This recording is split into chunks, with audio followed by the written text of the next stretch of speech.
Counterfeit kits. What does it mean? It means using a kit that's supposed to be the same as another kit and then making it your own. So today on Counterfeit Kit Challenge, I am joining in with the 10 things that I love.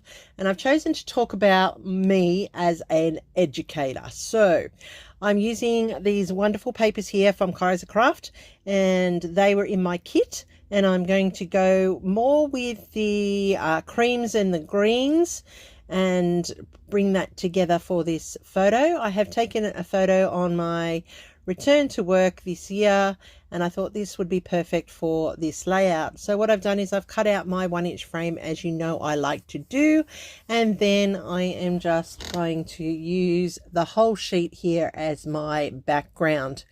Now I could have gone in with the greys here on the other side, but I like that floral in the corner. That's going to become a bit of a feature on the page and also blend in with how I'm pulling this together. So this is a great range of papers. I've got multiples of it. I think I bought a whole lot of it for my daughter's wedding photos and my girlfriend's daughter's wedding photos. And these are the pieces that are still laying around from that. So I've put down my base because that's most important, and now I'm able to get started. Now we all know I love tearing off paper, so I'm going to incorporate some of that into the layout today. Now I have a bit of difficulty here, as you can see, tearing this paper. On the back is this great script text, but I'm not going to use that for this layout. I'm going to have leftovers, so I'll be able to do a scraps one at the end, I'm sure. So this is my photo of me in my office. I did a little bit of play with the coloring, blacked and white out the background and just kept myself in the color. I'm going to, here's where I make a mistake and you'll see me do it in action. I think I'm going to match it with this one, and I'm thinking I'm going to put a corner with this one. But then I get halfway through it and I realize, you know what, that's actually not what I want. So I change it over and I'm going to do some tearing out of this one.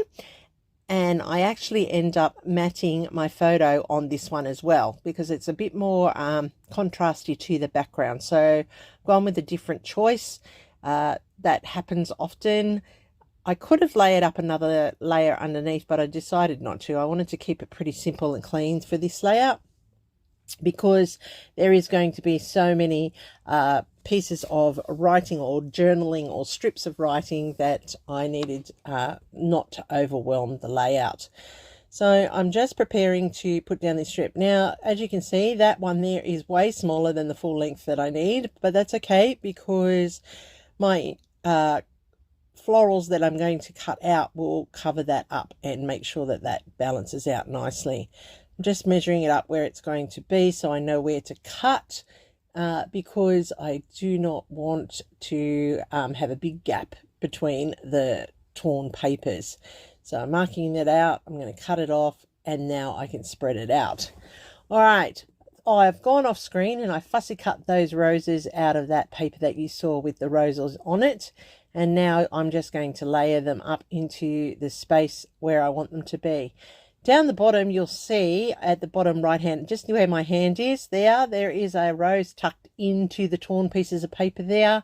That's just a little bit more of an effect to build up that third cluster. I'm using foam here to pop up my florals because I want them to be off the page as opposed to that floral in the bottom left hand corner, and that's how I'm able to create a little bit of texture and a little bit of diversity in what's happening on the layout. Now I just recently watched a video where Alicia from Scrapbook Fantasies explained an injury she had with her thumb in the area between her thumb and the wrist and how sore it was, and it's from using the glue, which I never even thought. I thought it was from fussy cutting, but I knew it couldn't be because I cut with my left hand. Then I thought it might have been because I was just overdoing scrapping, but really it's because I've been using the glue incorrectly. I've been trying to hold it like a pencil and squeeze it through, and that's hurting it every time I use a bottle of glue. So apparently you've got to form like a fist and use your glue that way to avoid injury. So who would have known? Hey, who would have known that you're going to end up with a crafting RSI because you hold the glue bottle incorrectly? And I've been wondering since early January, maybe even end of December, why that particular area was so sore to touch. Now I know.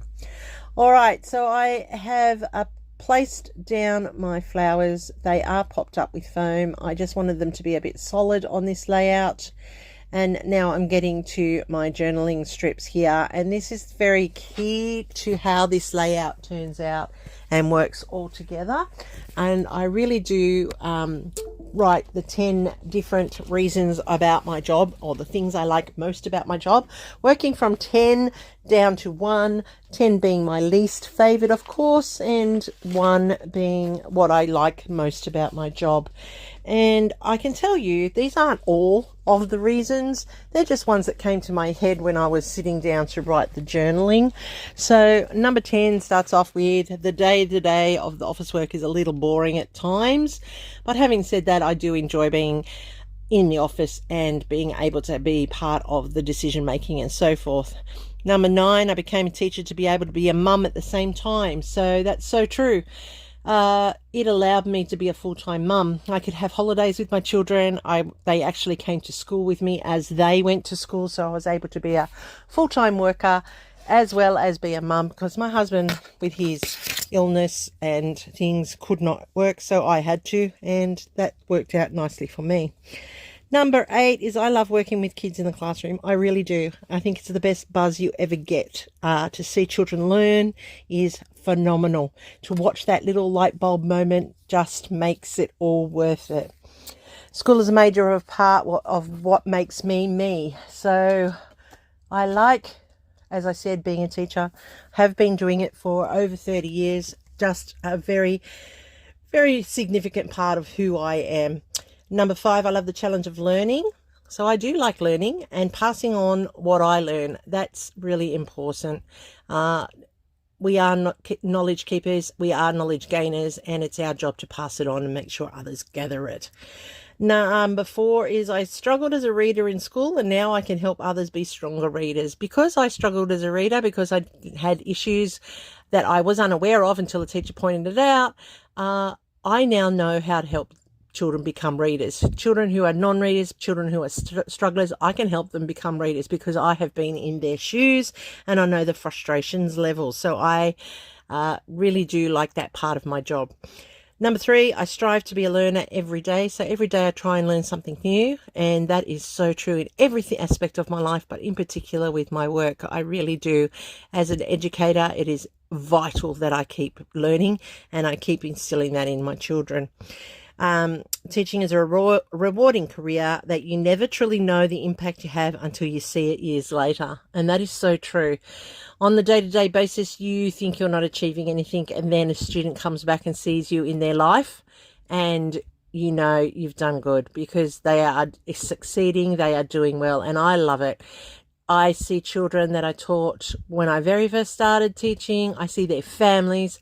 And I see children that I taught just recently, and I always get a buzz every year when my year 6s who move on to high school come back and tell me, Miss, you were right. I love it. It's just amazing. And just to think, I've done over 30 years of teaching, and for 20 of them, I had 30 kids in my class.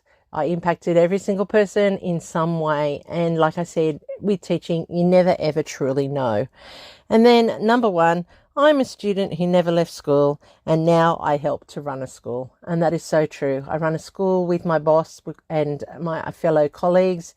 There are nearly 1,000 children. We were up to nearly 1,300 at one stage. It is the most rewarding thing to help children learn, to help families succeed for their children. It is amazing. I'm not going to say it's all roses. It's not. It's hard work, and it's tiring work, and it's often very, very disheartening, but the simple rewards outweigh the negatives. And I can tell you, I honestly feel that without teachers, there is nothing else in the world, and that is so very, very true. So here's my layout. I'm very happy with how it's turned out. I did add in all those little bits and pieces as you were watching. We're going around my journaling there. I'm put in some faux stitching around the edges to finish off that layer, and I'm very happy with how this has turned out. Now on the blog, which I'll have the details down below, it looks blue, and I can only think it's because the camera, when I took the photo, well actually I didn't take the photo that I had to give to Amanda, my daughter did, and it's picked up the blue in my shirt and it's reflected through her camera light. It actually is a creamy whitey greeny color. I'm really sorry that on the blog it looks blue. I can't explain that, but here's how it looks now. Thanks for watching, everybody. I hope you like it. Go check out the blog and see everybody who's creating with this counterfeit kit and their top 10. It is amazing to see. I appreciate you coming back every single time, and I'll see you over on my next video.